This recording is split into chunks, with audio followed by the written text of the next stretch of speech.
நந்தன் கால்வாய் பாதுகாப்பு இயக்கம் சார்பில் களப்பணி மற்றும் நன்கொடையாளர்களுக்கு பாராட்டு விழா. விழுப்புரம் மாவட்டம் செஞ்சி தனியார் திருமண மண்டபத்தில் நந்தன் கால்வாய் பாதுகாப்பு இயக்கம் சார்பில் தமிழ்நாடு முதலமைச்சர் மு.க.ஸ்டாலின் அவர்களுக்கும் 2025ஆம் ஆண்டு களப்பணி மற்றும் நன்கொடையாளர்களுக்கு பாராட்டு விழா நடைபெற்றது. இதில் நந்தன் கால்வாய் பாதுகாப்பு இயக்கத்தின் நிர்வாகிகள் சுரேஷ் ரவிச்சந்திரன், அன்பழகன் ஆகியோர் முன்னிலை வகித்தனர்.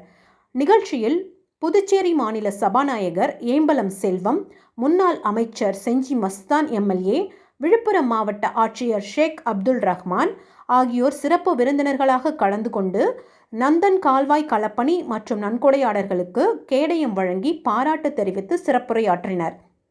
நிகழ்ச்சியில் முன்னாள் சட்டமன்ற உறுப்பினர் செந்தமிழ் செல்வன், முன்னாள் சேர்மன் ரங்கநாதன், நீர்வளத்துறை செயற்பொறியாளர் அருணகிரி, உதவி செயற்பொறியாளர் ஐயப்பன், நந்தன் கால்வாய் பாதுகாப்பு இயக்கத்தின் நிர்வாகிகள் சேகர் சந்தானம், புஷ்பா சேகர், கார்வண்ணன், ஜோலாதாஸ், முருகன், ஆதிசங்கர், கார்த்திகேயன், மணி, அரவாணி கன்னிகா, ரமேஷ் பாபு மற்றும் நிர்வாகிகள் கலந்து கொண்டனர். நியூஸ் 21 செய்திகளுக்காக அருண் பிரகாஷ்.